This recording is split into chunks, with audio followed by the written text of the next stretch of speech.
Good morning. Good morning. Happy Monday and welcome to the South Florida Regional Planning Council meeting of Monday, July the 21st. If we could all please stand for the pledge of allegiance. Senator Garcia, would you like to lead us off? Yes, absolutely. Please face the flag and repeat after me. Pledge allegiance to the flag of the United States of America and to the republic for which it stands, one nation, under God, indivisible, with liberty and justice for all.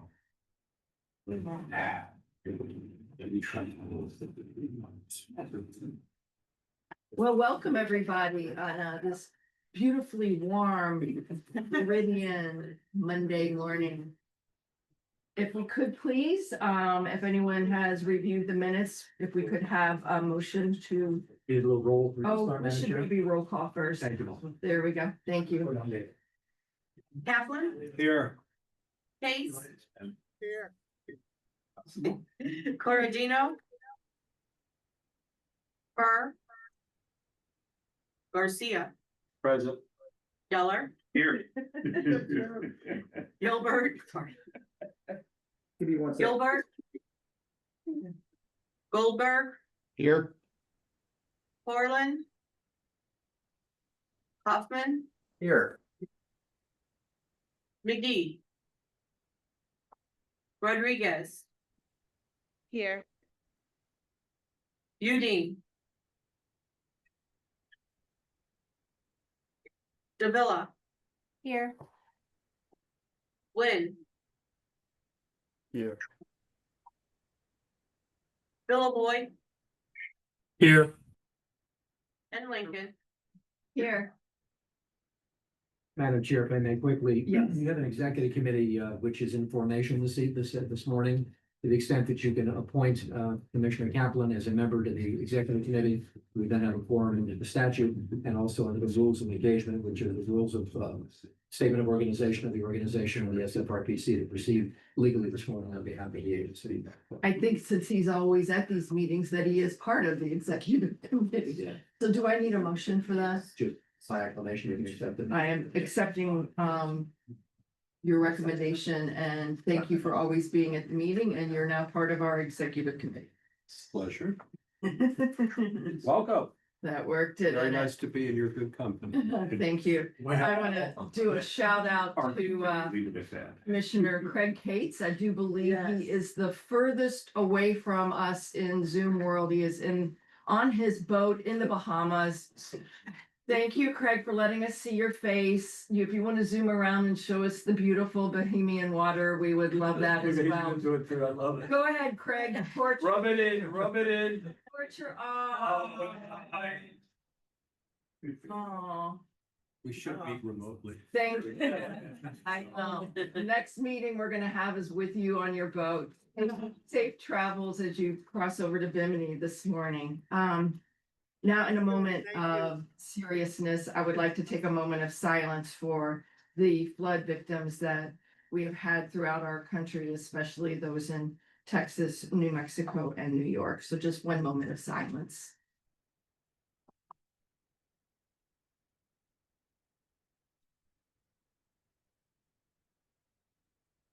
Thank you all for that. Madam Chair, my correction. Commissioner Kaplan already is the secretary. I misguided. Give me from my way. Thank you. I was looking at my list and I was a little. Sorry that I left my humility. Welcome back, though. Okay, Thank you for the call. so we are You're good. good. Okay, wonderful. We do have a presentation that will be at 10:40, so we have 4 more minutes before then.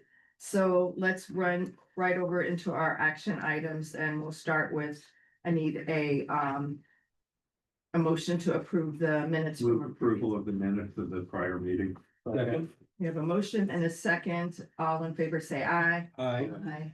The ayes have it. The motion has been approved. I believe we have time to do, Leo, if you would like to give our financial report.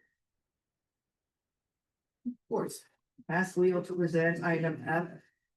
Good morning, everyone. Pardon?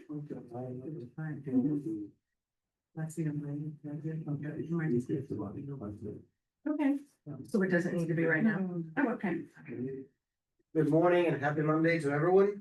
So I'm glad to be here presenting to you the financial report for the month of June, 2025. As we all know, it's the end of the third quarter of the fiscal year.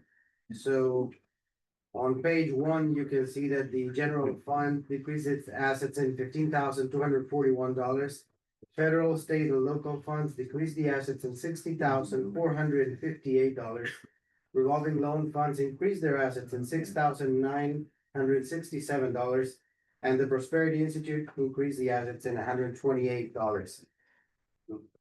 I have to mention that all the funds are balanced as usual. Second page, we go to the P&L over the income statement.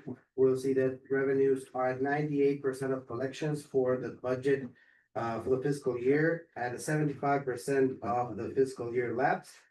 And expenses, including pass-through expenses, are at 78% of the fiscal year's budget. If you have any questions, please let me know. I'll be here. Does anybody have any questions for Leo? Anyone in Zoom have a question for Leo? Okay, hearing none, I will entertain a motion to approve. Approval of the financial. We have a motion by Senator Geller. Do I have a Second. second? I have a second by Kaplan. Any opposed? Hearing none, motion is approved. Perfect. Thank you so much for your report. Thank you. I think we can jump in. Can we jump right in? Because we have an esteemed guest with us today. It's my pleasure to introduce Ms. Sandra Einhorn. She is the chair of the Florida Housing Finance Corporation, the executive director of the Coordinating Council of Broward. And it is our absolute pleasure to have you here this morning. If anybody wants to read more on her bio, it's on the opposite page of the front page where it has her beautiful photo. So without further ado, we're extremely thrilled that you're here today and the floor is yours. Great. Thank you so much, Madam Chair. Good morning, everyone. My name is Sandra Vesey Einhorn. Thank you for having me here today.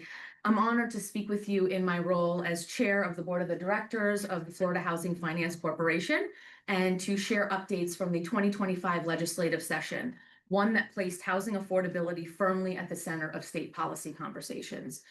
It's clear the need for affordable housing in Florida is critical, and it remains one of the most pressing issues facing our communities. Throughout this year's legislative session, lawmakers introduced a wide range of proposals aimed at expanding housing supply, removing barriers to development, and supporting our most vulnerable neighbors. And they did so while working through complex budget negotiations and shifting political dynamics. Now, I'm proud to share the outcome of those budget negotiations as they relate to affordable housing. For fiscal year 2025-2026, the legislature approved significant investments in affordable housing. $71.2 million for affordable housing programs, primarily through the State Apartment Incentive Loan or SALE program. $163.8 million for the State Housing Initiatives Partnership, better known as SHIP.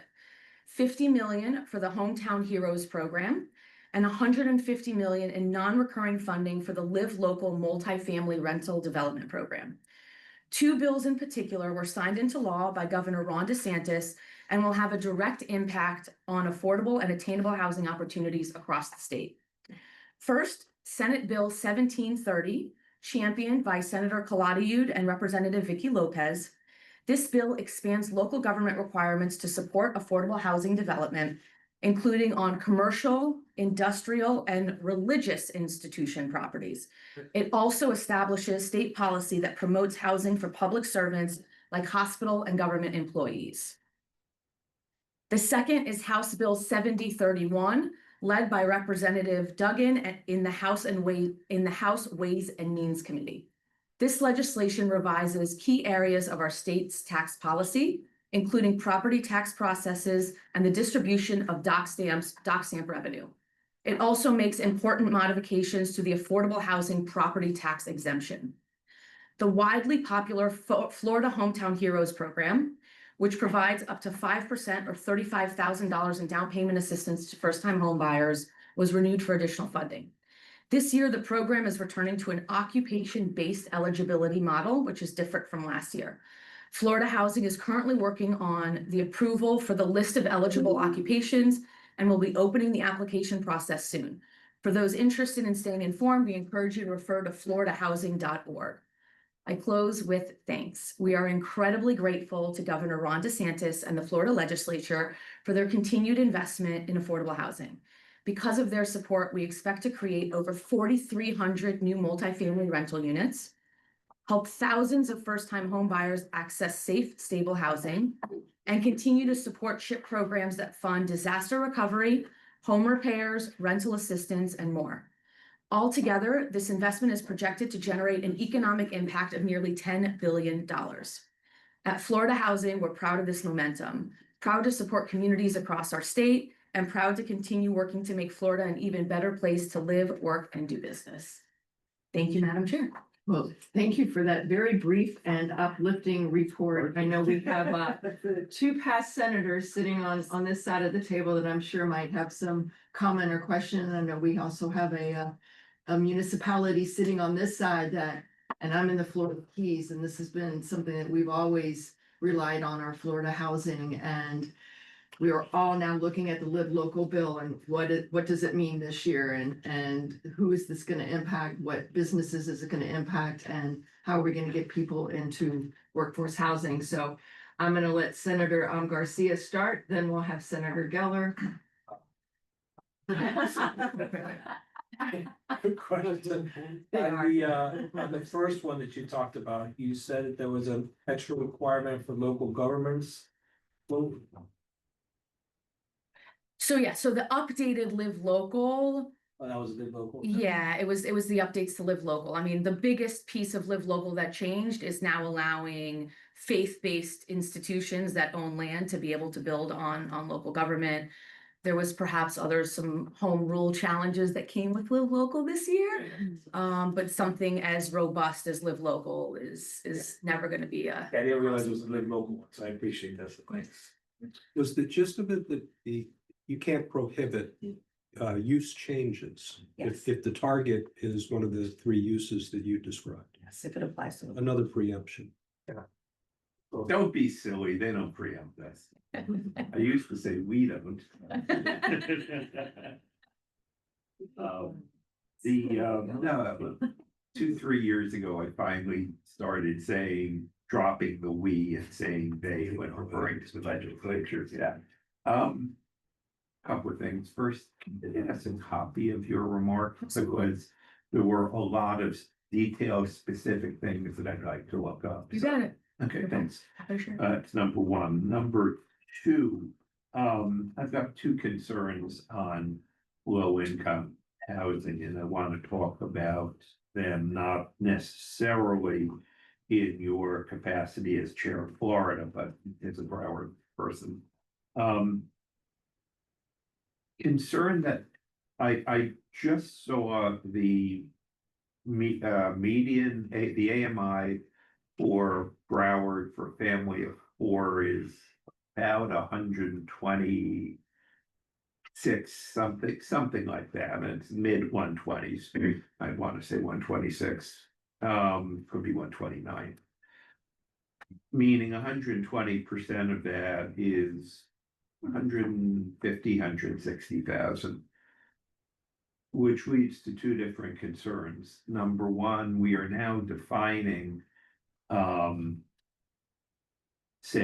always have, if it's 120% of AMI, we're saying that roughly 60% of the county is always going to be eligible by definition for subsidies, and I just don't know that that's possible.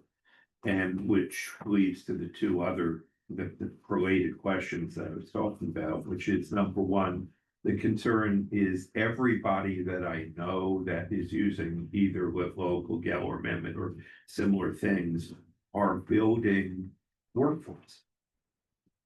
And these are, I don't want to say people that are otherwise able to afford, because it's very difficult to afford housing these days, but the concern that I've got is that we're not doing enough in the low and the very low. And I know that, you share this. I've discussed this with Ralph Stone, he says that when the county dollars are being used, we're primarily, I won't say exclusively, but pretty close.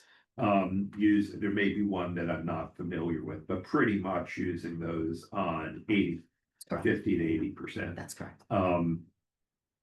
But I'm still concerned that all of the live local, a lot of the other things are just building workforce, which is closer to being able to afford to pay, and that we're not doing enough on the low and very low. Could you comment on that? So yeah, so I share your concern. As of the most recent Alice data for Broward County, and I can only speak to Broward off the top of my head. Next time I'll make sure to have Monroe and Miami-Dade as well. But as of the last Alice report, 50% of Broward County households are Alice or below. Alice is an acronym that stands for Asset Limited Income Constrained, which basically means that half of Broward households could not withstand a $500 financial emergency. So to your point, you're right. I think what FHFC, has found, and certainly I can only speak in my capacity as chair, nothing more official than the pre-prepared comments that I was given. But I think what we found is even with Live Local, that market rate developers are realizing that it's not as easy as they thought it was going to be. The deals are not penciling out as easy as they thought. It's incredibly complex. Single one in the ground yet. No, there's one, I think there's one that broke ground in Miami, and it looks like there's one maybe in Delray. But the complexity of trying to do a Live Local deal on the finance end, I think market rate developers are realizing it's hard. Again, I want to continue to acknowledge the legislature because Live Local was still huge. I mean, by far the most radical statewide housing plan that our country has seen in who knows how long. Is there an argument to be made that if we fill the gap in 120, it'll trickle down? We have not seen that yet. I would recommend that all counties continue to focus on that 80% and below, because that truly is where the need is. The Schimberg Center for Housing Studies out of the University of Florida just released their latest market assessment, and it basically shows the same thing. The need for housing, the supply and demand for housing at 120 is pretty much filled, where you see that ginormous gap is 80% or below. And so, to me, in addition to what we're seeing at the state, and the funding is huge because the funding that gets allocated to the corporation is not necessarily for Live Local. It is for sale. It is for the LIHTC deals, but also paying attention to what happens at the federal level. They did just pass policy in the big beautiful bill that expands the 9% tax credit and provides some allowances for a 12% tax credit deal, but whether or not that's going to fill the gap when other things are cut are really to be determined. I am a obnoxious optimist and believe that whatever HUD cuts are coming are not sustainable. I for one, do not believe that HUD cuts are sustainable more than 30 to 60 days. I think that our economy will crash real quick when vouchers don't get turned into landlords, and landlords then have to pay their mortgage. But until then, we are going to continue to be in a really tight spot. And are other, to the best of your knowledge, are other counties also doing what Broward is doing and restricting the money to the? Senator Geller, to ask me to pick a favorite is just I will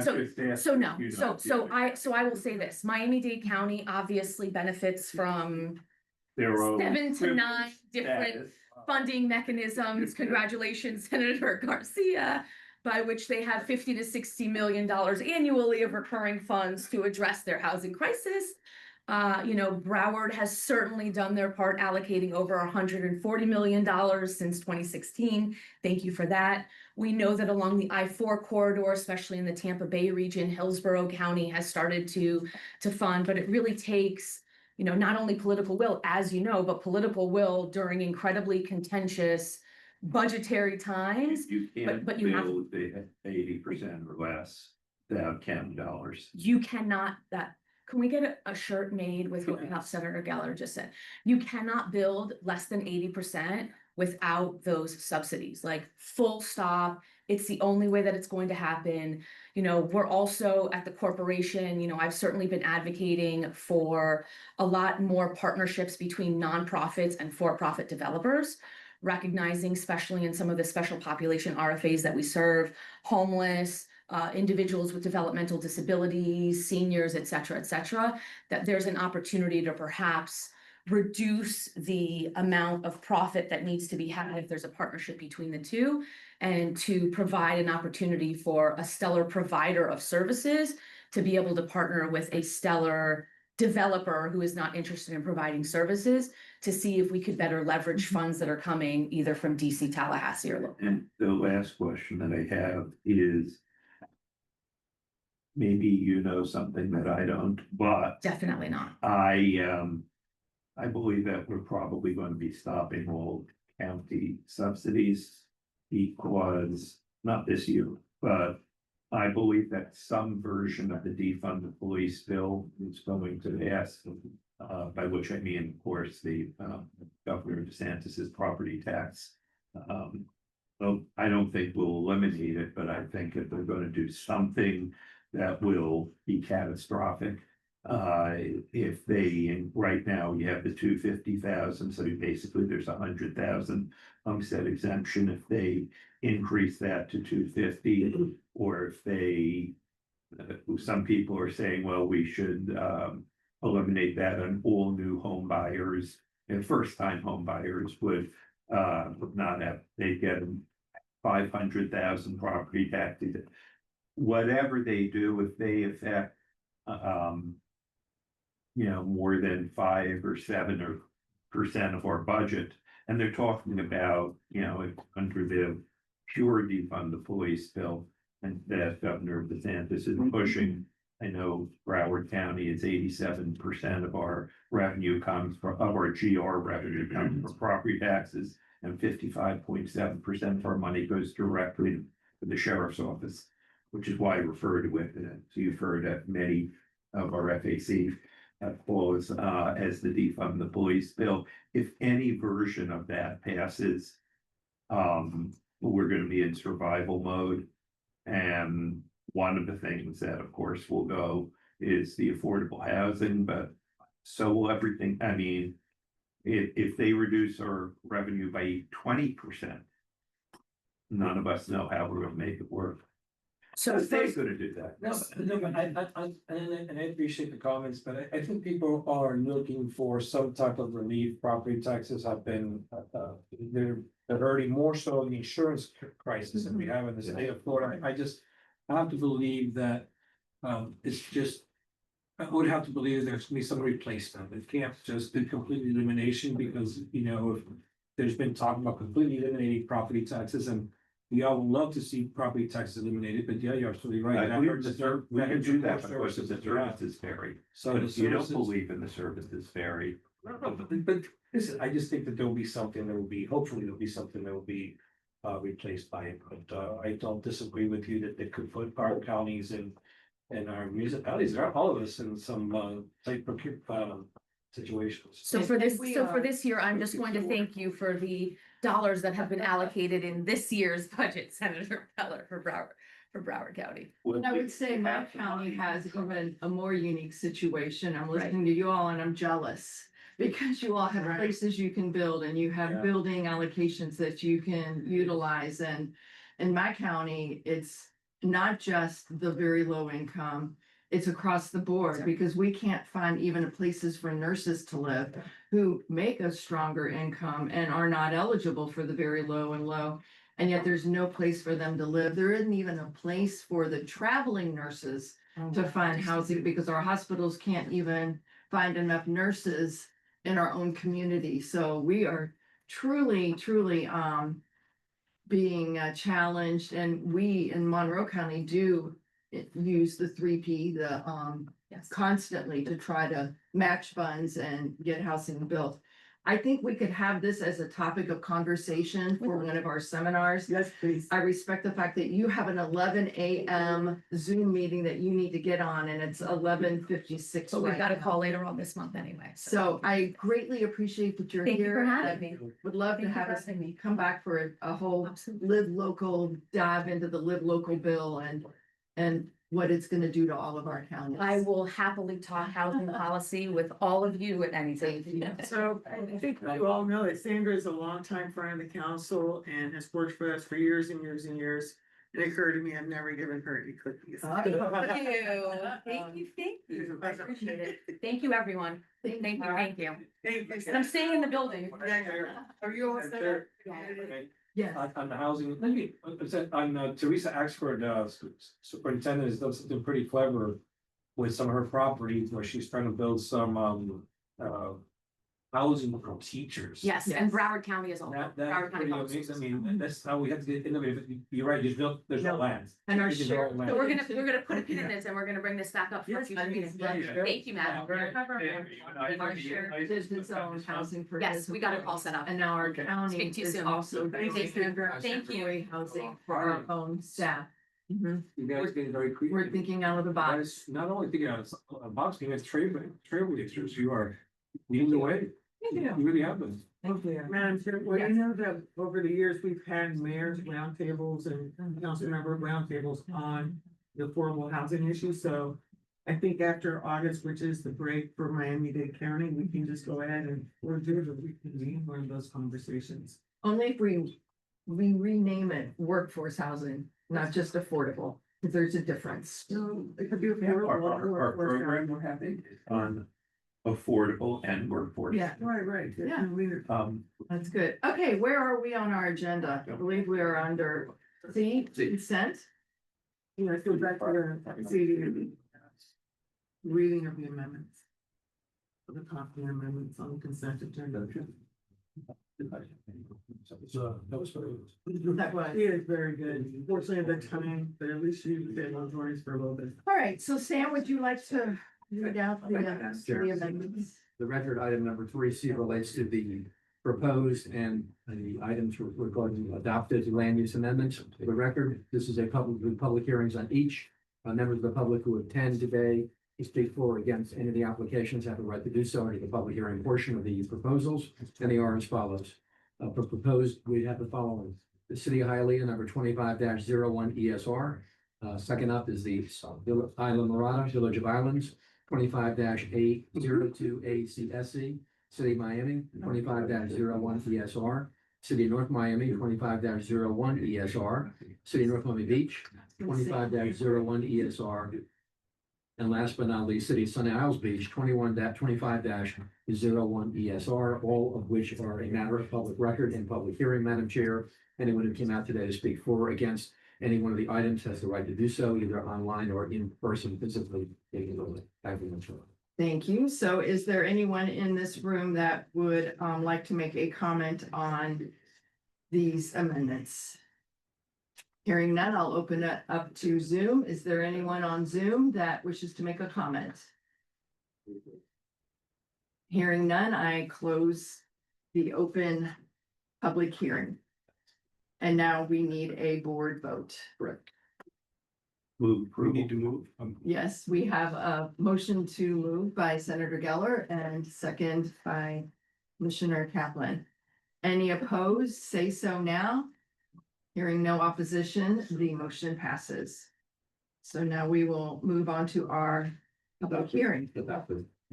Yes, ma'am. Madam Chair, members of the council, the adopted items are as follows: City of Floral Gables, number 25-01 ER. Isla Mirada, the Village of Islands, 24-05 ACSC.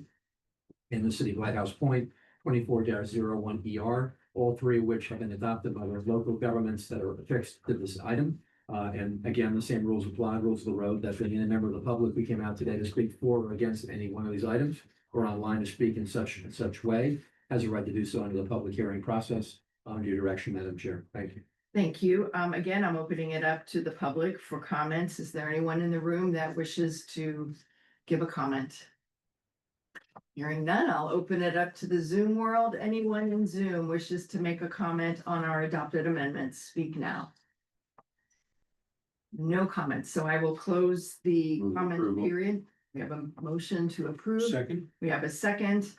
Any opposed? Hearing none, motion passes.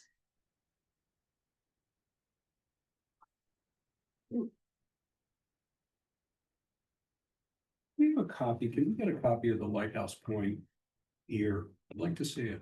Is that Sure. possible?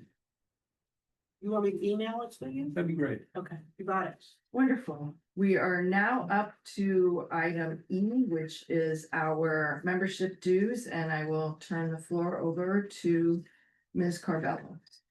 Thank you, Madam Chair. Yeah. So, members, it's the time of year when we certify our dues for the upcoming year. And you will see that this year, based on the vote that was taken by the board several years ago, we are increasing our dues by a small amount, this year. And so it would go from 2.50 to 2.735. And that's pursuant to the approved schedule that we had adopted Yes. several years ago. Yes, that's correct, and I will note that at this rate of 0.75, we still remain the lowest among, well, one of the lowest among all the regional planning councils. And you'll see that on page 2 of your agenda item. And I just want to point out, if you take a look later when we get to the highlights, what you're gonna see is that we're using your funds very carefully, and we're using that to bring value back into the region.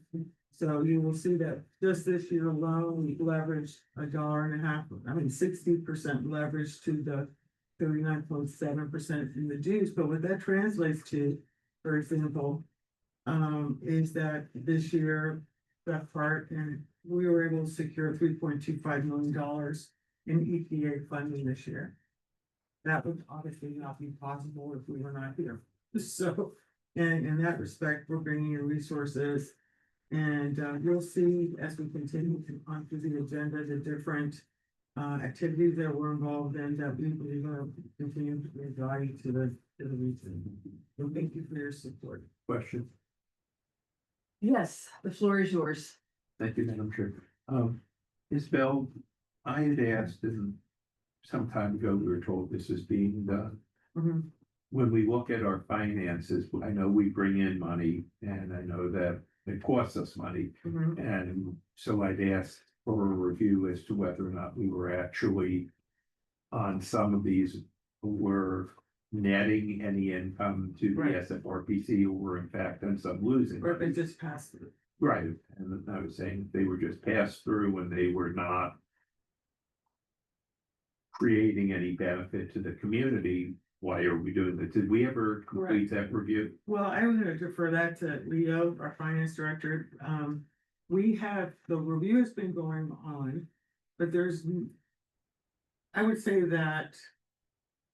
So it's a very good question. So I would say that there are programs that we do that some of the funding is made up from funds within the council that come from dues. But then that translates into additional resources for our member counties.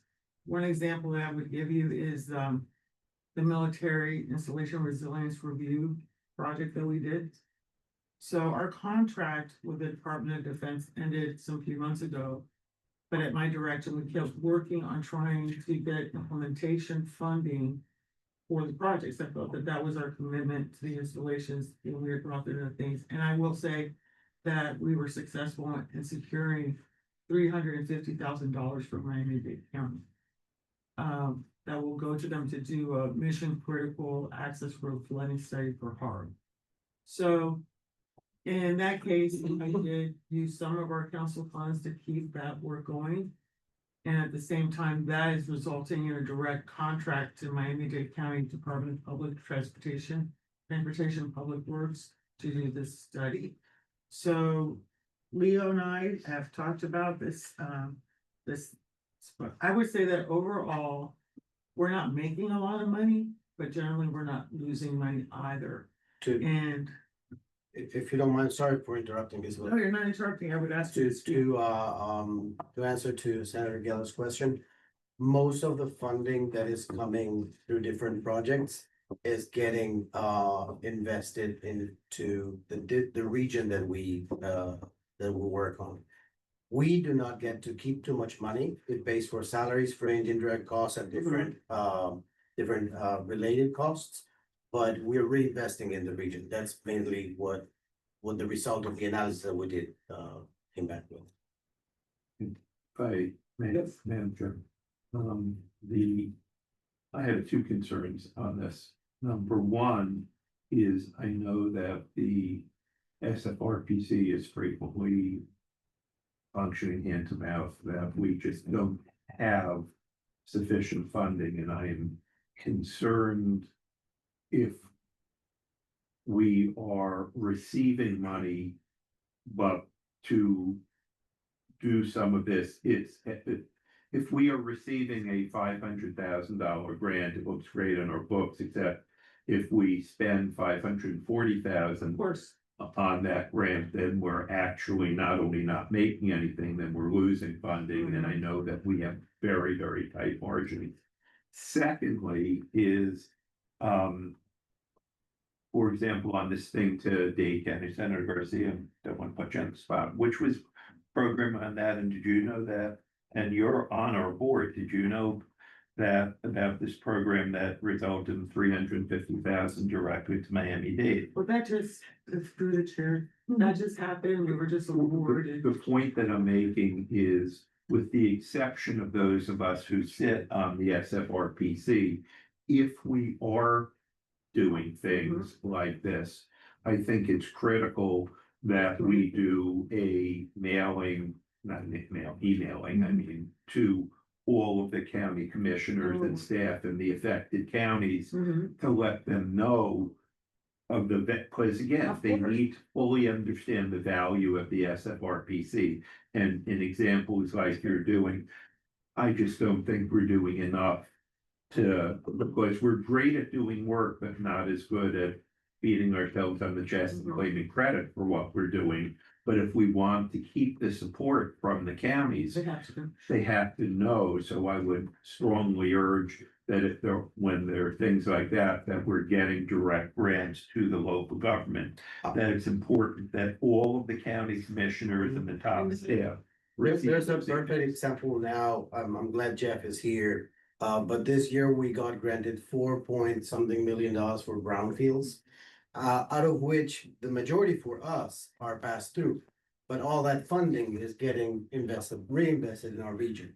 And that's important, but it's important for the SFRPC that the county commissioners, the local government officials, and the administration receive the communications from the SFRPC telling them that. That's under where we started working on that. We have, because the funds, for example, through the chair, I'm sorry. The funds that we secure from Miami-Dade County, they're in Councilmember McGee's district. Also the Homestead Reserve bases in his district. So I've already started working on that communication. Plus every year when we communicate, we send a whole compilation of the things that we're doing. It's light reading, it's stuff like that. But no, the direct communication is being prepared to all the council members. County administration in Miami-Dade County, for example, is aware of the $350,000 for the Homestead Reserve base as well as the brownfields. That was actually also published in the Miami-Dade News. For your point, it's very well taken. And that is an area where we need to do better in communicating day to day, but that is part of the communication that goes to all the county commissioners. Now, whether they read it or not, I have no control over that. Obviously, thank you. You made the point frequently that we're actually doing good work. That if we're the only ones that know that, that's a. No, of course. Right. Mhm. And, you know, the brownfields is an excellent example of not only polluted site being cleaned up, but housing results. Right. Yes, absolutely. So, in full transparency, first of all, I want to acknowledge that our mayor, Monroe County Mayor Jim Scholl is also on the Zoom meeting. So I have, I've got our Commissioner Craig Hates, we have Sam Kaufman from Key West, and we have our Mayor Jim Scholl on the call. And in full transparency, I will say at our budget meeting that we held this week, we looked at our membership here with the South Florida Regional Planning Council and whether or not it was something that we could continue in our budget. It made it through this first round, so we've set our millage rate and it is still in our budget. However, I will tell you that over the summer, we do what we call summer studies. And it is one of the items that is on the list that could possibly be cut from the budget just due to our tight budget this year in Monroe County. So I've been very honest and upfront with you about that, Isabel, and with your staff, and not sure where we're heading with this in our county, but we will be looking at it over the summer. So any of this information that Oh, yes. that would be sent to us would absolutely, definitely help. Yes, and that's what it's all been. Thank you. I know you need it. You need to help, you help us, right? Absolutely. So thank you. We need a motion on the Move whatever. you- membership that's good. dues. And second. Okay, we have a motion. Can We I have ask a sec- question? Excuse me, can I ask a question? Yes, absolutely. Sorry, I did not see you on there. Yes. That's all right. Yeah, I was hiding. But on the, as far as communications go, don't we have a staff member that's part of their job is communications and social media and, public relations? Yes, through the chair, yes, we do. She does a fine job. Yeah, she's, and continuing to work on the social media. She's a contract employee. It also seems to me could be a good internship for some people who are in, in programs in some of the local colleges. We're happy to have an intern too, so that would be fine. I mean, if we're not communicating apparently all of the positives and negatives, whatever it may be, only one person, maybe she's stretched too thin, which is understandable, then let's figure out how to increase it, because that seems like a very easy thing to deal with. Thank you, Councilwoman. Good point. Thank you. Do we have any other comments from Zoom? Are there any raised hands? I don't see any. Kathy, do you see any raised hands? No. Okay. Okay, so we have a motion to accept. And we had it second. Are there anyone in opposition? Hearing none, the motion is accepted and approved. Thank you. Thank you. Next up is item F, our amended operating budget. And here comes Mr. Leo. Up again. Up again.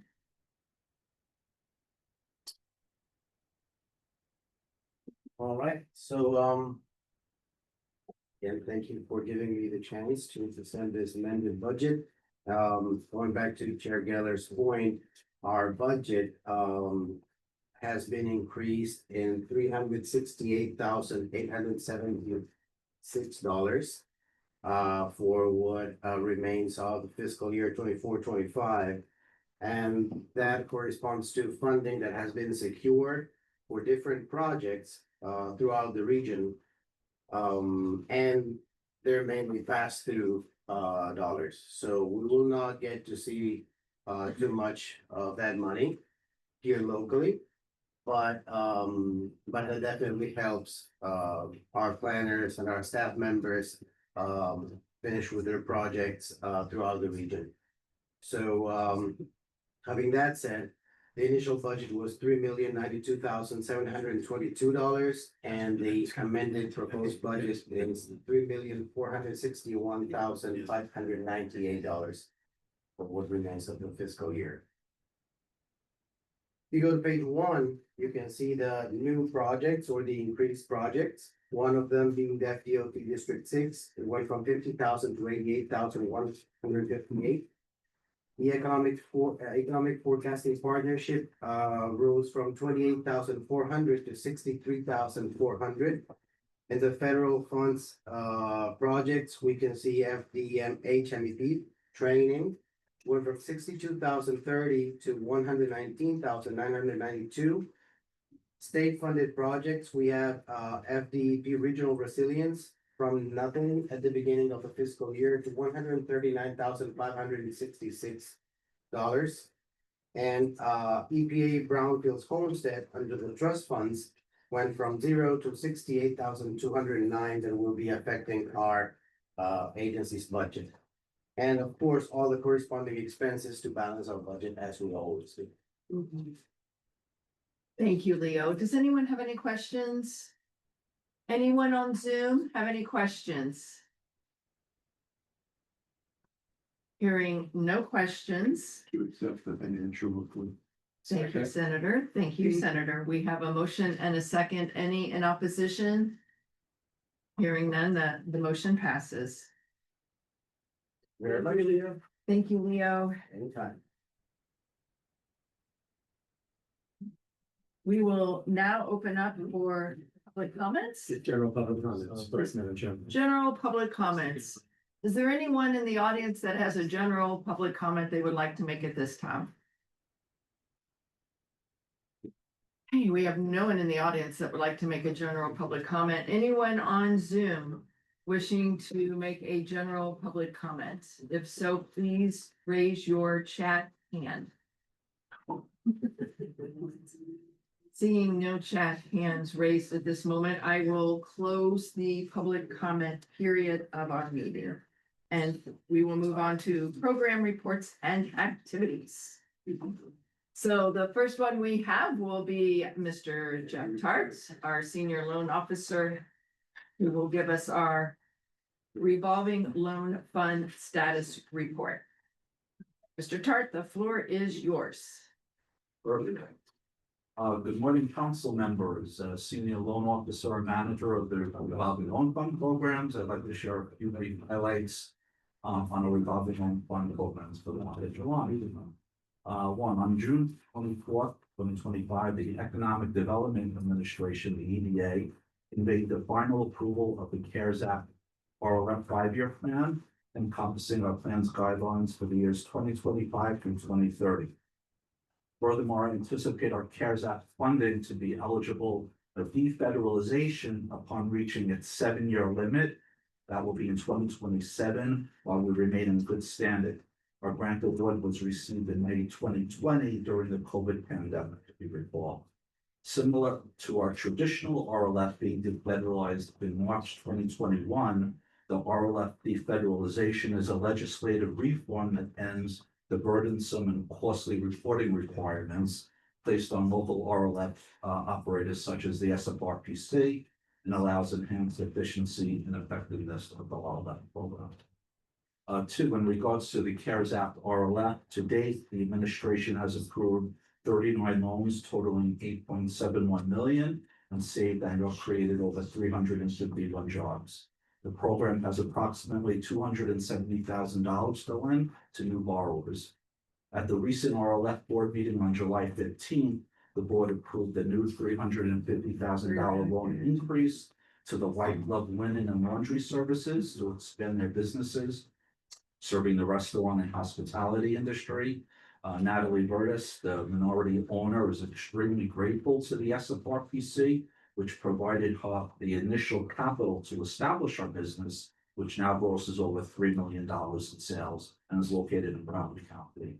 In regards to the traditional RLF program, the program has provided $5.2 million, $5.2 million to 29 businesses and has approximately $1.1 million available to lend.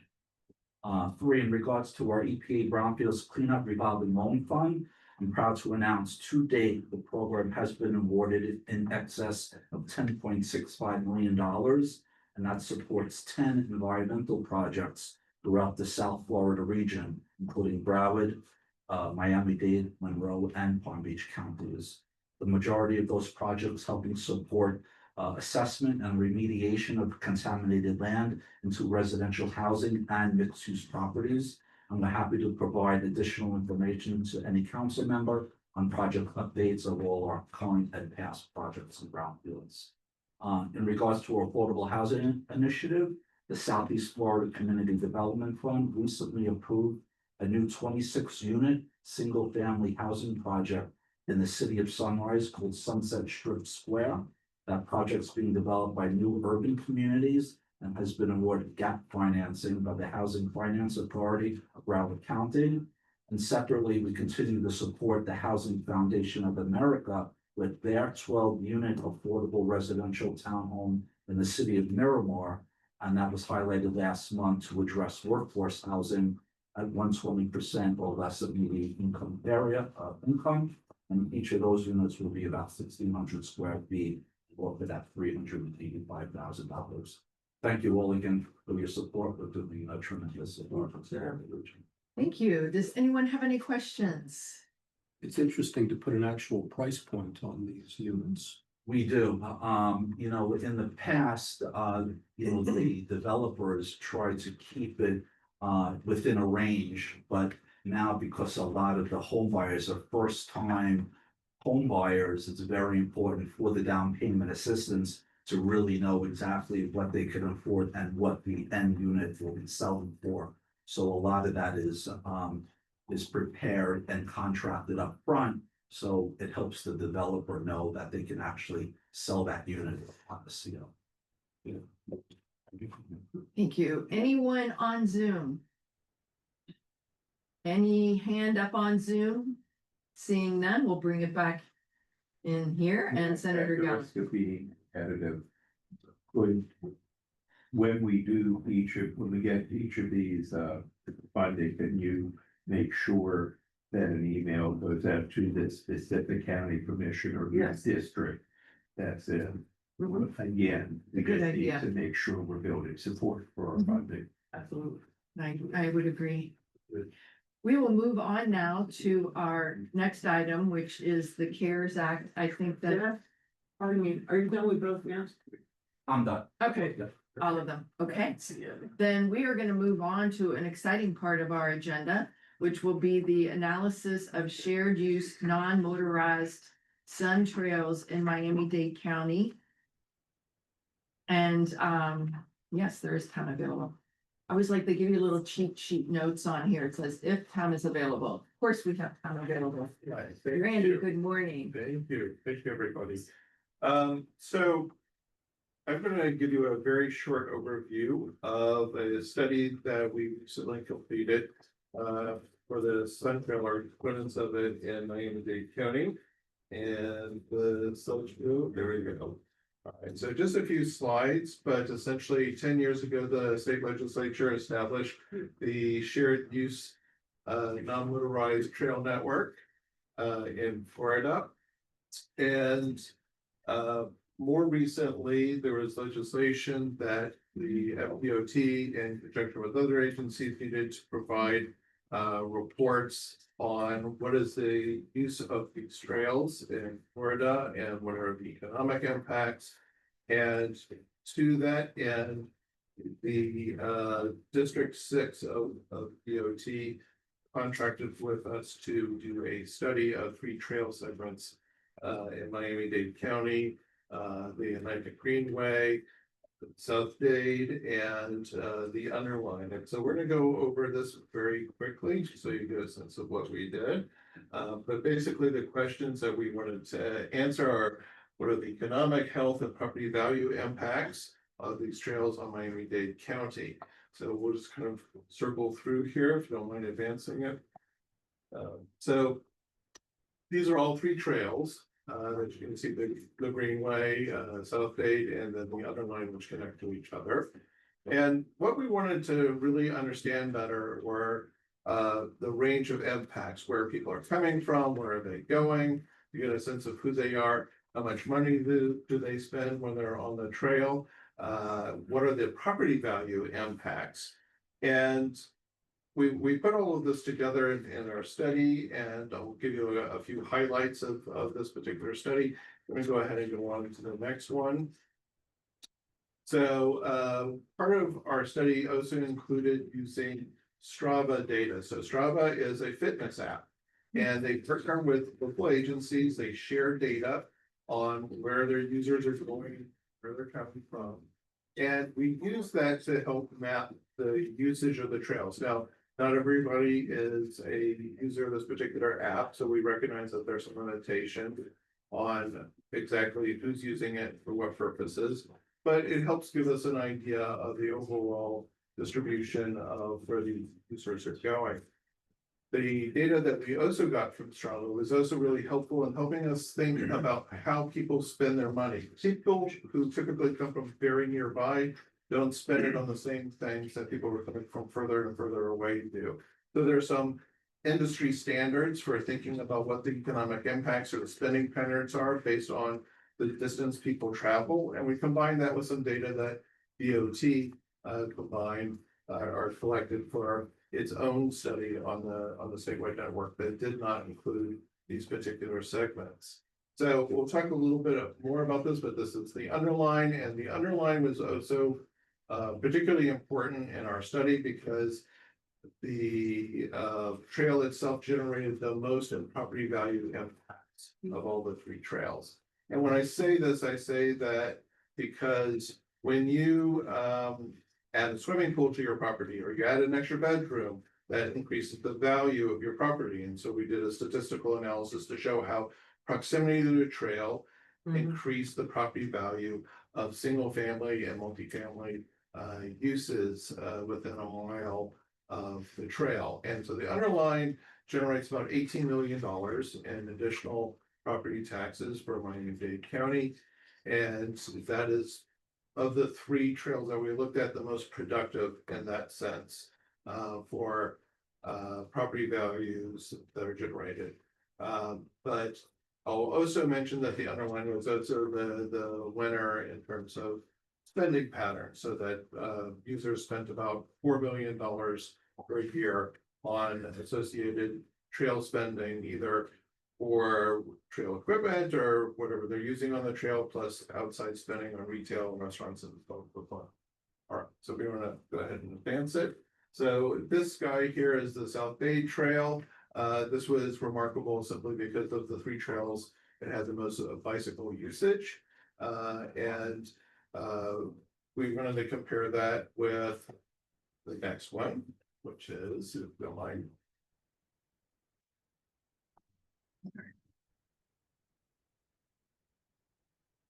Roll up. Yeah. Lost the mouse. And then with the Atlantic Greenway, which also generated a lot, especially in health benefits. So one of the things that we looked at was average use of the fitness apps and how much time people were spending on the trail to get a sense of what the healthcare savings would be, which are fairly substantial. And the idea was to bring this all together in a simple benefit cost ratio, so that we can talk about what the benefits are of these trails to the county, and overall they're fairly substantial. Underline brings in about 90 cents in addition to the dollar that they already return to the county in terms of overall investment. And South Dade was at the lower end, returning $1.10 for each dollar. So just to give you a little sense of what the flavor of the study was, and I will just sort of retreat here to our very colorful report. And suggest that you might want to take a look at it. Is it final? Okay, so we'll post it, we'll send it to the board members, to look at it. Right. I appreciate your Thank you, report. Randy. That was very interesting. Do we have any comments or questions? I wasn't clear, are you picking up other apps other than Strava or just Strava? No, it was just Strava, just because they have a program for public users or public agencies. One of the factors that we wanted to make sure we covered was just what percentage of all users were actually covered, so that we had a sense of how much they would like to expand the numbers that we looked at. We just looked at Strava users in this particular case to get a very conservative estimate. But generally, at least on one trail that we looked at, compared them to actual counts, it's about 15% of users are Strava users compared to the overall group of users back in. Yes. Thank you, Madam Chair. I would also like to take the opportunity to thank the underlying friends of the underlying. Yes. And because they were key to collecting data about the underlying, maybe you could. take a Yes. minute to say Yes. something. So we partnered with the Friends of the Underline to help conduct a user survey of everybody who's been using the trail. And so they sent out teams to intercept people on the trail and ask them questions about what they're doing and why they're doing it, how much they're spending. And remarkably, people answered. And so we got a lot of good information, and I think probably what I would do is say that for the release of the report, so you can see where people are coming from and what they're doing on the trail and how they're spending their money. That's why I think. Yeah, thank you. Very interesting. I have had the opportunity to sit on the Florida Department of Transportation Strategic Plan for 2055. And one of the things we keep discussing are the different modalities of transportation that are going to be continued to be used and more over the years, and definitely the trails and other forms of transportation are really taking off. So thank you for your report. That raises an interesting question about the use of the word non-motorized in the study because of e-bikes. Yeah. Which are. Oh, yeah. Which brings up a question. Are they allowed on the trail? E-bikes, motorized bikes. Motorized? I think so, but I don't know how they police that. I don't know that it's been addressed. Yeah. They're used Intended for frequently in park non-motorized. and down to bill bags. I see that. And they create a condition that is rather unsafe. Their use is growing. Yeah. It's quite rapidly. With unlicensed people on them. On the other, they're inefficient. They are an efficient, not inefficient. They are an efficient form of, low energy transport. We're finding problems with them in our county where they're on on the sidewalks. There are problems And they're with it too. children, and they are going past the speed limit. They're going 35 miles an hour, and they're hitting Knocking people over who are, pedestrians. yeah, they're knocking over pedestrians. So there's got to be some give and Did they take. get bonus points? No, they don't. I think one thing that came out of the legislature this year is the ability to regulate age. Yes, I think that happened. That would make a positive difference. that would. But then it goes back to well, then children can ride their bicycle the old fashioned way and still get to school. So, good point. Good point. Thank you so much for your report. You can sit up here for a second when you don't mind. Okay. Our next agenda item. All right, the next agenda item would be our council highlights. Business case. That's it. Oh, so sorry, I missed B. No, it's quite all right.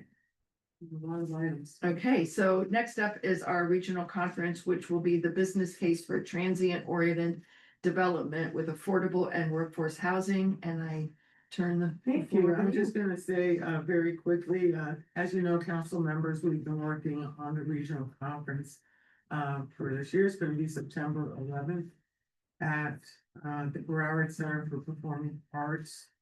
And, this work comes out of the work chaired by, Senator Geller as chair of the Comprehensive Economic Development Strategy Committee, which is part of our work of the U.S. Department of Commerce Economic Development Administration.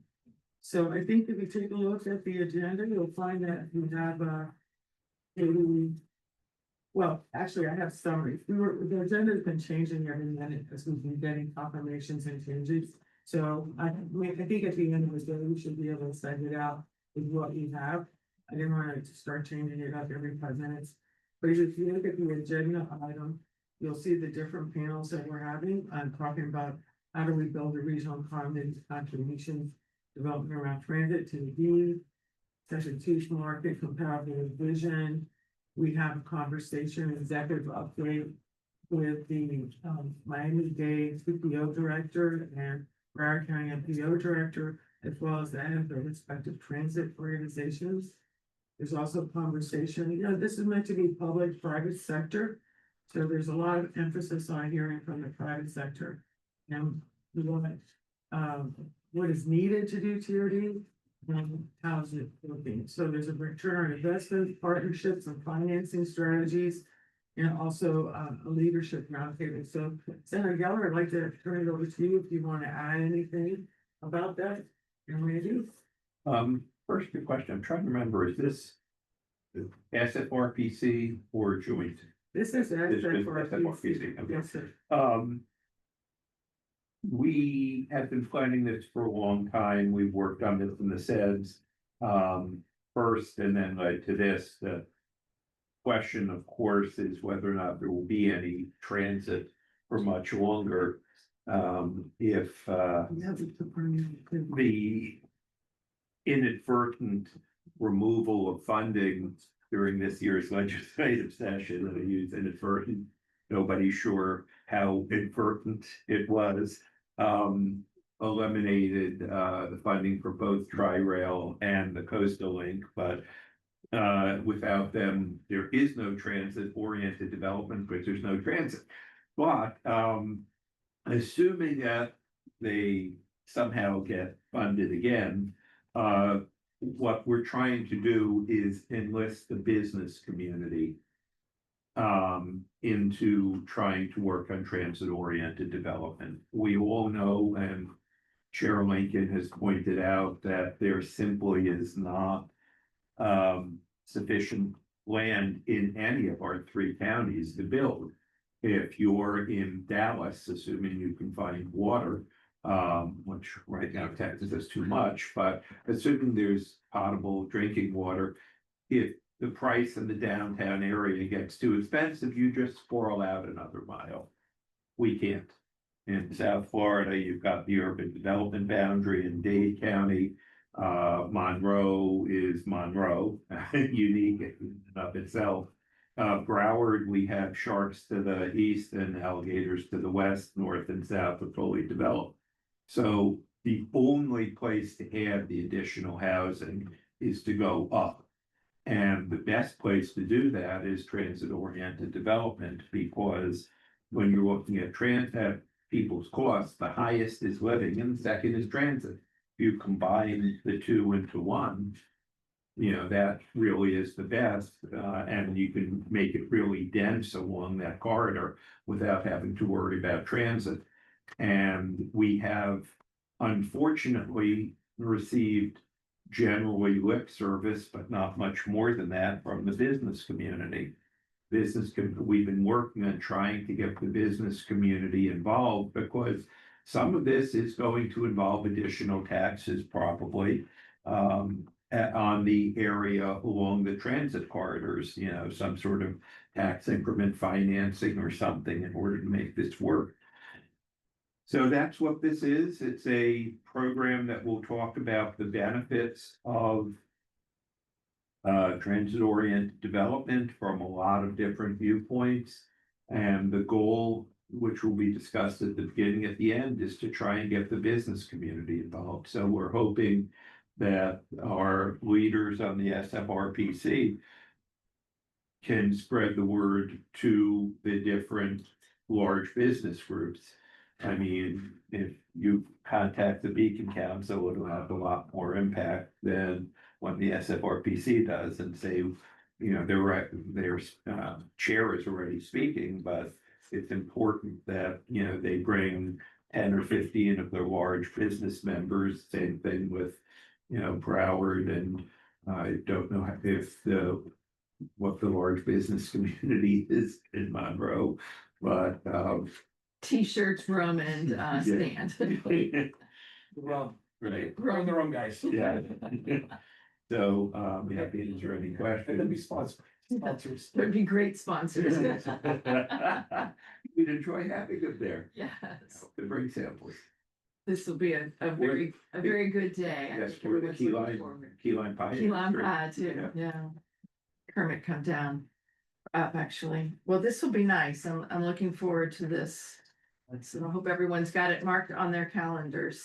there's so much conversation among city planners and architects, but not so much among developers. Well, you're absolutely right. We're running out of land on the transit. And the only way you're going to need subsidies here, and the only way to make that work is through some sort of government funding. What seems to make the most sense is some sort of TIF. And I've heard two different ones. One would be along the entire corridor, one would be within half a mile or a mile of the stations. Madam Chair, can I ask Commissioner or Councilmember Goldberg, who is a large developer and I know at one point was working on TOD on the Cypress Creek area, I believe, if he has any comments on that? I think, it's the same comments we've been making for years, just to get the developers involved. It's got to make sense, and we have to have, and when I say we, coming from my spot here, we have to have a really good understanding of how developers' financial models work. Because if we know that, then we can provide the right guidance, provide the right marketing, so that it makes sense for them. But it's just the buy-in has not been. A lot of the larger planning has also hurt the opportunity for some TODs where there have been great opportunities along the Tri-Rail line. They've gotten looked at, as we get in a habit of doing, in South Florida, onesie twosie with land, and not more, globally, to see how it could impact along the whole route, and help things grow. So, between the financial understanding and then the deals actually really working together and making sense so that they can feed off of each other, again, to further that pro forma. I think there's been the challenge of, getting them there. Councilmember Goldberg, one of our panels, session 2, is entirely composed of developers, and I believe it's moderated by Chad Maxey, who's vice president of your company. But I understand you unfortunately have an unavoidable commitment where you're speaking elsewhere on that day. Yes, I am the president of the University of Florida's Masters of Real Estate program. So yes, we have a big event or conference same time, which I was very upset because I love getting involved in talking TOD, but Chad here in my office is probably a better replacement of mine, having really understanding how public-private can work together. He was an Army Ranger for 10 years, worked at the Pentagon, for years, and all of that is involved. He was negotiating a lot of public-private types of things. So he's going to do great there. I have an impression that the project at 27th and Dixie, Miami, is successful. Maybe that's a good case study on what works. 27 and Dixie, I don't know what it's called, but Yeah, we've had a couple of success stories in Miami-Dade, so. Miami-Dade's done a great job with the connectivity. And that is the other part of it. We can get you to a TOD, but we can't get you away from it or back to it. Right. that project also has the benefit of being right on the underline. Right. Well, this will be a great day. So I hope everyone's marked their calendar for September the 11th of this year. We will now move on to our executive. Sorry, Miss Lincoln, it's Maria. I just wanted to know if I could make a quick comment on this. Oh, absolutely. Yes. I'm sorry. I didn't see your hand up. The floor is yours. For some reason, I couldn't get my hand up on the Zoom, but I wanted to know if there was any opportunity from the panel summaries, whether it is kind of sneaking in to a conversation about communications and marketing on these types of TOCs and TODs. I think it's really important for local elected officials to understand how to market this to their communities, because one portion of it is getting these developers or these projects to happen, but another portion it is selling it to our communities in a way that they see some kind of benefit, because we have a lot of people who are going to be NIMBY about these projects, who are not going to want these projects, as they say, in their backyards, whether it's in more suburban areas like mine here in Pembroke Pines. But I think selling it either by putting out talking points, something of the sort, or putting it in as part of the leadership roundtable. Some leaders that may have been able to do some marketing and communications about projects already in their neighborhoods would be really, really useful. Or additionally, at the end of this conference, to have a talking points sheet about all the positives we heard throughout the different panels, and have it summarized so that our elected officials and leaders in the community can take these talking points home and be able to sell it better to their communities and market it to them. I think that's a marvelous idea, and I think that has been the theme of this morning's meeting, has been in making sure that the good things we do here are then organized and sent out to all the commissioners and all the elected officials, so that they can then let their communities know the benefit of what we do. And to your point on this, Commissioner Rodriguez, is the benefits of having housing right near where you're picking up your transportation. So I'm not sure that we would be able to get that list compiled during the day to be released that afternoon, but I am positive we could have that. Yeah, it can be a follow-up or something like that, a summary of everything that we've learned, some talking points, some clear-cut definitions as to what we mean when we say affordable housing. Is it better to use workforce housing? Is it better to use these other kinds of terminologies when bringing these projects up within our communities? I think that to have kind of a take-home, whether it comes the day after or whatever, would be a lot more helpful for everybody that's there to be able to implement these things and be able to talk about them correctly. So a memo, a talking points, draft, anything of that sort would be really useful. Point well made. Thank you so much for that. Sure. One last comment. Commissioner Rodriguez, I know you're active in the League of Cities, and one of the things that we always try and do at these conferences is to have as many both county and municipal elected officials there as possible. I have my office called typically every municipal official and make sure that they get a personal invitation to these with that large staff. So what I would urge you to do, I'm sure you'll be coming because you're SFRPC, but through your activities in the Broward League, if you could let other city commissioners know about this conference, the more that show up, the more that will accomplish your stated goal. Absolutely. Great idea. Thank you. Any other comments on Zoom, with or without your hand raised in chat? Okay, hearing none, we're going to move on to item E, which is council highlights. You all should all have that in your packet.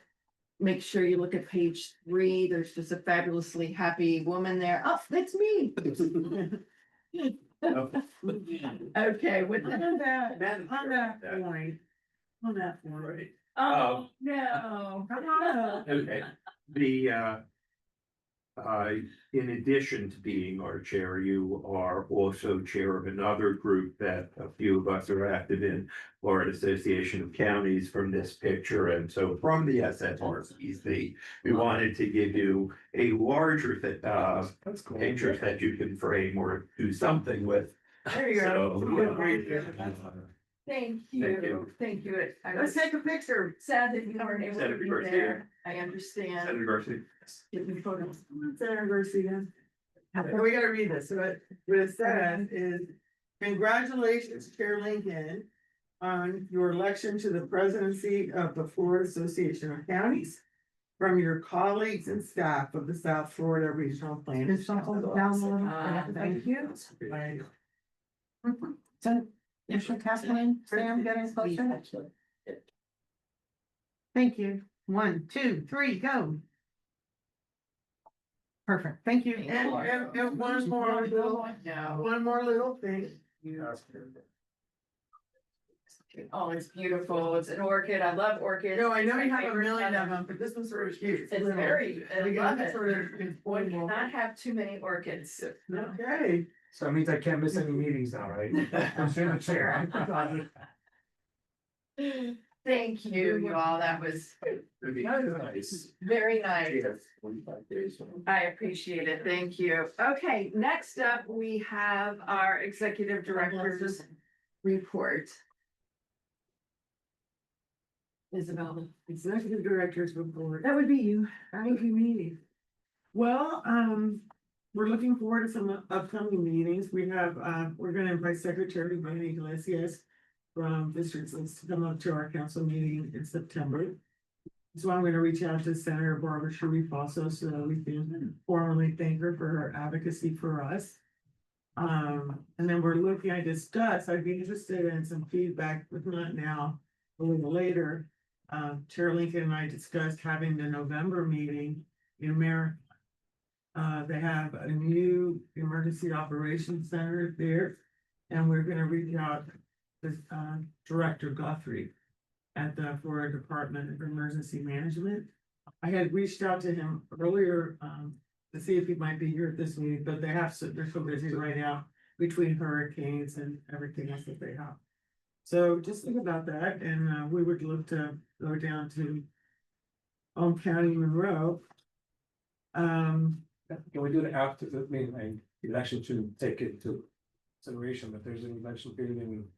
November County. 17th, is that a great? Perfect. It's afterwards, right? So that, great, that November November 7th. Thursday, like a week another, it'd be great. Yeah, it'll be on Monday. I don't think so, yeah. Oh, that's good, so it would come before. Yes, the That would county be has Always fun. a brand new emergency operations center that we just opened last year, and it's state of the art, and we're very proud of it. And I thought it would be really nice if we hosted the meeting in the middle of the Florida Keys, and that way everyone could tour the new emergency operations center. It would be lovely. So once we are able to confirm those locations available, then we can go from there. Is it north or south of where we are? It's south Marathon, it's about mile marker 40, 49, 53, 53. Wherever you want, but just how much further south is that from where we normally? go? About another hour south. Got to get you further into the Keys. Yay. The Nelson. Might be a Sunday stay. It's about 88. Yeah, definitely. Yeah, yay. 90. Yeah, so it would be, I think it would be lovely. Considering how much Sheriff Lincoln drives for us. I think so, everyone. Right. So I'd also like to take the opportunity to recognize Haley Lazzaroni. She's our new local emergency. She's our new local emergency planning committee director. That would be I'm gonna be working also with the local emergency planning committee. So the local emergency planning committee is work that we do for the Division of Emergency Management in the state. It's a federal program that comes down to the state of Florida, and they work with us, and we work with emergency responders to do a variety of different things. So that might be an opportunity to bring them in also into that emergency preparedness meeting. It'd be great. So I have really nothing pressing to bring to you right now, except that we have a lot of work to do. As you've heard, a whole bunch of, we've had a lot of people out on office on vacation, and I want to make sure that our elected officials have the information they need. Well, In advance of September. Thank you. And also August, as you know, there's a break unless some big critical comes up. Frick is not in August, is it? Pardon me? Is Frick in August? We had frickin' August, it's we do, so Florida Regional Councils Association Policy Board meeting is coming up in August. Councilmember Kaplan and I will be going to see him where Randy lives, and we will be going to that building. We are looking for members for that board. So if you're interested, please let us know. It meets twice a year, once in the summer, once in the winter. And what happens is that every regional planning council, there's 10, has 3 members on the policy committee. So that, that's a good, okay, you might say something. I mean, that's a good time to share news and issues around the state. One of those meetings always in Tallahassee. One is always in Tallahassee. The January meeting is typically held before the legislative session. I find it to be very worthwhile. For among other reasons, we're at the end of the very long peninsula, and it's easy to forget what a big state this is and what else is going on elsewhere. Well, good. Well, thank you for serving on that. Thank you, Manager. And thank you for your report. We'll move now to our legal counsel report with Sam Boren. The Thank you, floor Madam is Chair. yours. At the last council meeting, which was June the 16th, I advised you that there was no pending litigation to report to you. And it was accurate at the time. Since that time, however, that evening, on June the 16th, Ms. Dawson filed a counterclaim in the currently pending matter, which is the property situation where, as you know, the council satisfied its lien. The payments are currently current, as far as I know, Mr. Tart, with regard to the current mortgage on the property that's held by Ms. Dawson's LLC. She, however, and I'll read into the record our report, which says on June the 16th, Ms. Dawson filed an amended counterclaim and cross-claim with additional party counterclaims for damages. On June 25, the plaintiff filed a notice of hearing for its motion for summary final judgment. The plaintiff, in this case, being the lender to her of the other property on which the council had its additional financing, secondary financing. Security interest. Yes, correct. And the plaintiff filed notice of hearing for its motion for summary judgment scheduled for September the 15th. On July 1, the plaintiff filed its motion, which is the lender in her other case, which the council was not any longer a party to strike the defendant's amended counterclaim. And then we, through our special counsel, filed our own motion to strike and dismiss. I'm not going to get into the details. I've shared some of the data on request with Senator Geller, who asked some specific legal questions, which we discussed in recent days. I can share with you the pleadings. I can suggest to you that it is a document that is warrants some reading. I'll be happy to send it to the chair, to all of you for your review. The end result of which is that the defendant, which is essentially Miss Dawson's LLC, referenced as whatever her name is in this situation, it is 1817 Northwest 15th Street LLC. She's now a cross plaintiff against the SFRPC and other parties. We're slander of title, which I Force not understand. one aspect of it, without getting into the defense details in public, I don't disagree with the senator. We may have an issue with Ms. Dawson in court. We have certainly filed our motion through Chris Stearns to assert the appropriate defenses that the council has.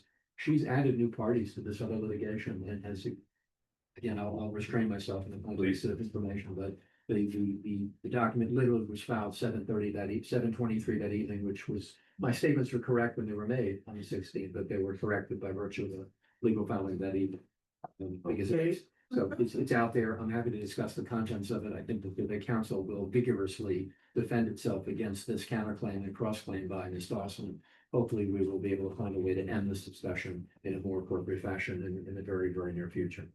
That's all I have actually with regard to litigation of any kind. Otherwise, the council is free of any litigation. It's performing appropriately by state law and the Florida Constitution. That's all I have. Thank you all for listening. Appreciate it. Thank you for keeping us that way. Appreciate it. Appreciate you keeping us on the straight and narrow path. Professional pleasure. So.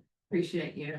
I'm now going to open it up to council members' reports or comments. I'm going to start with Zoom because I've been ignoring y'all all morning long. Greatly appreciate that you all are here on Zoom.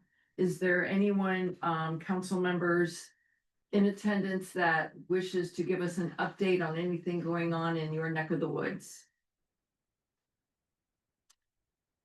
You can either just unmute yourself and chat away or raise your hand. I'm not hearing anyone, so I will bring it back into this room and we'll start with Senator Geller. One question / suggestion. I don't know if we have the time or ability to deal with it, but there will be beyond question in the next legislative session, property tax legislation. Is it appropriate and do we have the ability for SFRPC / joint SFRPC, TCRPC / FRICA to do a study, and I say study, just contact each of the counties and get something from each of the counties that we could put together. It pointing out, what type of services are paid for. This probably would involve the municipalities as well as the counties by property taxes. I know every county commissioner is alarmed. Again, on the defund the police bill as suggested by Governor DeSantis, he has been extremely clear that that there should not be any backfilling if we eliminate the property taxes. He has been very clear and specific. There should be nothing from state sales tax or anything else. And his statement has been and cities will just have to tighten their belts. I don't know if, again, for my county, 87% of our GR dollars come from, I don't know how you can eliminate 87% of your revenue and be told just tighten your belts. It's And not a bake sale. I think that is the way that they plan on our funding government, bake sales, car washes, etc.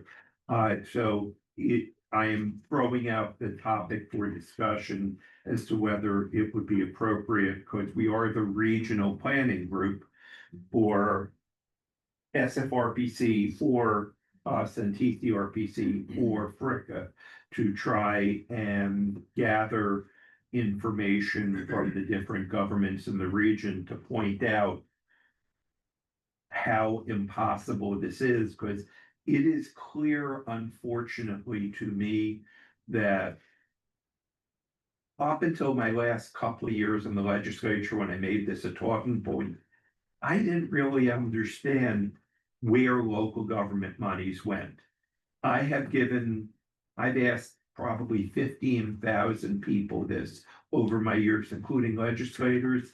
They have no idea. The general public has no idea where city and county tax dollars go.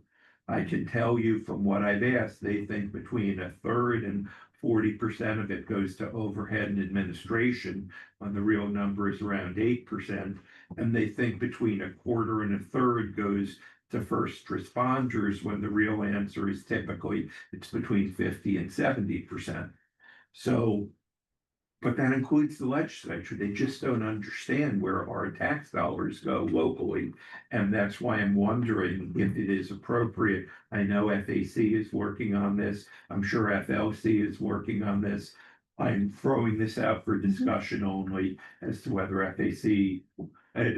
SFRPC or FRICA or us and TCRPC should do anything. I can tell you what the Florida Association of Counties is doing. When we had our meeting in Orlando, the executive board had a sit down with Representative Toby Oberdorf, who is the co-chair of the House Representatives Property Tax Policy Committee that they have. And he sat down with the executive board. We had him there for, I don't know, an hour and a half. And it was back and forth dialogue and questioning. And I believe we enlightened him into how the counties do utilize their property taxes. This isn't our only meeting we're gonna have with him. He said he wanted to have more meetings with us as well. I can tell you that the Florida Association of Counties has created our own property tax committee.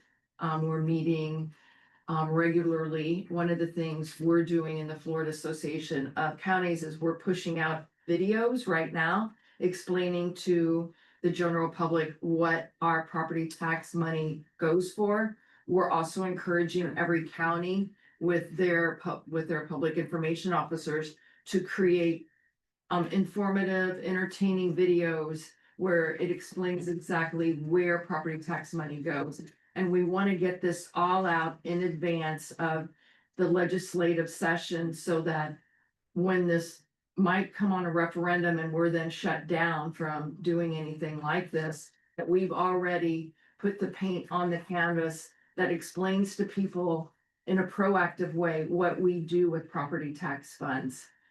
We've also enlisted the help of the Small County Coalition, Chris Doolin, because he always has data sheets on every county and the breakdown of property tax, the percentage that's for the first responders, the percentage that is for our constitutional officers, that also comes out of our property taxes. And he is compiling that list that we're then going to assimilate to all of the legislators in Florida. Again, we expect this summer when they start summer sessions that the association will be there, but absolutely we should work in partnership with our regional councils for them to also have that information. And I would encourage everyone here, whether you're the municipality or the county, to be coming up with really creative videos that you can throw on social media, that you can take to your Rotary meetings, that you can take to your chambers of commerce, that really defines what we do with property taxes. Really true. Good. So one of the persons that I reached out for this meeting, but she was not available out of town, is Representative Vicky Lopez. She's co-chair. I think she's one of the co-chairs of that. She is the committee. co-chair. I know that Senator Garcia has a very good relationship with Representative Lopez. I mean, so perhaps there's a way to work together. I would say that I would work with Randy and Stat to see what information we can get. I could probably pick up, if Chris could send me one of his sample sheets so it would be consistent. And I'd be happy to go look the information up. The only thing I think this year, just like this past year, I think that what we'll learn at the FRCA meeting, the Regional Council Association meeting, is there's still gonna be a great deal of concern and sensitivity to legislation that seeks to abolish the regional planning councils. I fully expect that that will come back up, because we never really understood why it came up and why it meant. Here in the Senate, quite a bit. But certainly, I mean, if you want us to get that information, I think we should be able to get it. I don't know that it's that difficult. I would think it'd be in the budgets also that are being looked at. No, I just know FAC, FLC, other groups are working. I know crossing out only for discussion because I was aware Yeah. of the concern about the statewide legislation. But just thought we should discuss it. For sure. I guess. There's so many flashing neon issues these days. This is flashing in bright orange. One, just a thought question. To include, in addition to the data, something in the political philosophical realm of how we emerged in this country to adopt a tax public revenue raising system that exists throughout the United States. Coincidentally, I got an invite to sit in on a webinar that the Kennedy schools put together on tax policy. It might be interesting to revisit how we got to where we are. a good point. Good point. Nobody likes property taxes, but again, if you don't believe in the services vary. I think it's being flashy so that the real problem, which is insurance. Sure. Yeah. Is going here and they're flashing over here. And at the same time, we're facing public infrastructure requirements that are unprecedentedly expensive and complicated. How do these get paid for? Services vary. And their dirty cousin, the garbage fairy. Mhm. They're the ones that, once the garbage gets placed at the curb, the garbage fairy disposes of it. What do you say? Is that fair? No, they take it right to Okeechobee.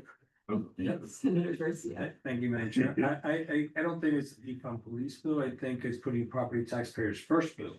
But with that said, I would say that I think it's important for us to have a consolidated effort. Because it's important for us to get the message out. I do agree that, this could be very impactful for our communities. Especially now that we're having a big debate in Miami-Dade County with solid waste, what we do with our solid waste. So I think with your leadership at the in fact, I think it's important that we do bring everything. And what you just said right now is very telling because it's, well, what you said, they don't know where the money goes. Right. They don't get it. So I think to come up with a tutorial, the association, or through all different groups that are out there, letting them know exactly how these property tax dollars are used in our communities, because most of them, I would venture to say, they don't even realize how much public safety dollars, right? I think that it's all public safety dollars that are being used for property taxes, right? So I think that you guys are all the same, we speak the same language. Just go down that path, and I think that'll be instrumental, because I think there'll be place, the issue that I have with it is just we all want cuts, we all want to pay less tax. But, you know, we have to be responsible with people's monies as well. So I think that it's a give and take, and we have to, I think we need to walk a fine line. But the reality is that, letting the members of our delegations and the state legislature, know exactly how these dollars are being used and where they go is key, because if you're gonna cut, you should understand what services you're gonna be impacting. So, I mean, it's gonna be on us, the county commissioners and city commissioners, to make those cuts, determine where they go, but we know exactly what's gonna happen. So I'm with you on that. And just one more, if I may add, on solid waste. Just as an update, Miami-Dade County, finally, after 2.5 years, we voted to build an incinerator. So, no, we got a location, there's a location that actually was I submitted a location for consideration. It's a land swap deal that they're looking into between a private landowner and the county property. But it's a big step, and I think in the right direction for me to have an incinerator, like a waste to energy, I'm not saying incinerator, Yes. a waste to energy plant is very different. Yes. Very different. I have to get away from that. I apologize for that, but a waste to energy plant, what clean waste to energy plant, as clean as possible could be. And also the other thing that we passed in there, we did look at location, the incinerator, the waste to energy plants, and also the collaboration. That we've been trying to get her mayor to have conversations. I think she's had some conversations, but collaboration with Palm Beach, Broward, and Monroe to figure out what we can all do together. So now, Yes. actually, maybe now, maybe we can do it through the council. Through the chair, on April 15th, we just didn't broadcast it because it was really a staff level meeting. We hosted here a conversation with the solid waste directors from Palm Beach, Broward, and Miami-Dade to begin that conversation. So yes, we need to continue moving on. Part of it is they're the experts on that. I mean, we have information, we Right. know, but we're not in the day-to-day. And so we'll reach out to them and follow up, but we rely on them a little bit to say, what is the problem you're trying to solve? How can we help? One of the big topics that came out was education on recycling, how to recycle, and like a coherent message that's uniform so that the rules don't change everywhere you go. It's very confusing, people don't know. But certainly, we can follow up on that and see how we get that moving. I also thought it would be very helpful for us to do a little bit of research. One of our staff members reached out to see if there is sort of a brochure or that has, what are those top performing waste to energy plants that are clean, environmentally friendly? So that elected officials like yourself could say, look, these are the type of places we're talking about in terms of tools. But yes, let's discuss it further. Just one more. Yes. The recycling. I made a mention about that because obviously we know that some jurisdictions it's costing us much more money than it's really the benefits to the environment. So I even said we have to be honest with them, and we do have to come up with a educational campaign. And maybe is this something we can do? We have the same language. We said I think it's important we do that because something has to give. And just what we're doing it, let me speak for my community. They have no idea how to recycle. Oh, no. None. So my father, for perfect example, puts everything in recycling, but no, that's not how it works. You think you're doing something good, you're wasting it. So I think that's the message, and maybe we could work on that together with our jurisdictions. very quickly on that? Yes. But Senator Garcia, I agree with you. You have a core component of local people who want zero waste, and that insist it's being done. And it's not being done at any large scale anywhere in the world, but nonetheless, they insist we can do it here, and they need education. I, at a fully noticed one of my town meetings, which I have in Cooper, in one of my cities, I said, look, we can go to much greater recycling. It will be more expensive. And I told him the numbers I'd been given by solid waste people and said it's probably gonna go from about $60 a ton to $90 to $110 a ton. But this would get us to the recycling. Are you prepared to do that? Every one of the city commissioners said no. And that's the problem, that the city commissioners or the local government people all want recycling. They don't want to pay for it. But they don't want to pay for it. They want it to be cheaper. And once we explain that it's probably 50%, 40, 50% more than landfilling, they will say no. We say, well, then we can't build the expensive facility unless you're going to sign a 30 or 40-year lease. And none of them will do that. And so I agree with him that education is critical. It is key.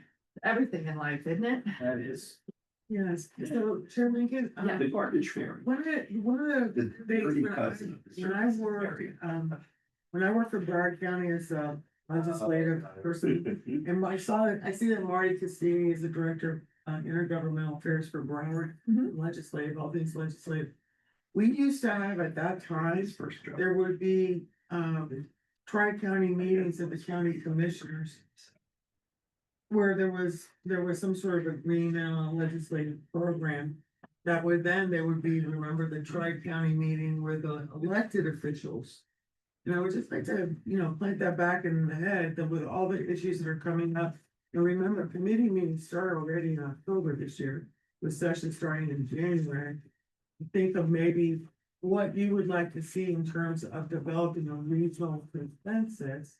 Maybe, Commissioner Kaplan, there could be a similar job with the League of Cities to start creating sort of a regional message that you would want the legislators to hear uniformly. I don't know that it's our legislators that are the challenge so much, I don't know. But, There's this top-down leadership that features, for example, county commissions just declaring what it's going to be like. And then there's bubble-up leadership, when locals realize that there are no good alternatives to settled policies, they rethink settled policies. And the combination of the two meeting somewhere where decisions are made is already that. So this is like maybe a message, in other words, some sort of conversation where you can say, look, these are the issues that are really critical for South Florida. Don't we normally do a joint agenda with Palm Beach? With the Treasure Coast Regional, well, when we used to have the regional meetings, we included Palm Beach. Remember a lot of the legislators that like the southernmost Miami-Dade. RPC and TCRPC. Okay, let's get back on, we're a little off time right now, so let's finish up with our ex officio report. Do we have, is Mr. Datwin, are you still there from? Yes, you are. Yeah, so. And you unmuted. There you are. Good afternoon, everyone. So, as you may have seen, in the news lately, regarding the crosswalks and whatnot. So there's a memo out regarding the traffic control devices, making sure that it meets MUTCD, which is the manual of uniform minimum standards for design. So it's impacting, potentially impacting many communities. So this is for all roads. And I think this is new legislation, and this could also impact the potential funding for those projects. So right now, I think we're currently just identifying some locations, and I think further action will probably be moving forward. So that's it. Thanks. Because I've seen some communities are redoing their crosswalks. Right, right. Does anyone have any questions for Mr. Nguyen? Hearing none. Thank you so much for your report. Thank you. Next up, we have from the Florida Department of Environmental Protection, Ms. Serena Davila. Sorry, whoops. Making ready for Serena. We do not have any comments at this time. All right, well, thank you for being here in attendance. you. Next, we have Mr. Armando Villaboy from South Florida Water Management District. There you are. Good afternoon. Good afternoon. We have nothing to report at this time. Thank you. Okay, thank you so much. Announcements and attachments, please look at your paperwork to find out when we're having our next meeting. We're off for August on vacation. And then we'll meet September the 11th at the Broward Center of Performing Arts. And then our meeting on the 22nd here at 10:30. You're the chair. Please note that September meeting is the fourth Monday of the month. Typically, we're on the third, but because of the regional conference, we pushed it to the fourth. And with that, the meeting's adjourned. Sure. Thank you. Thank you, everyone. Thank you.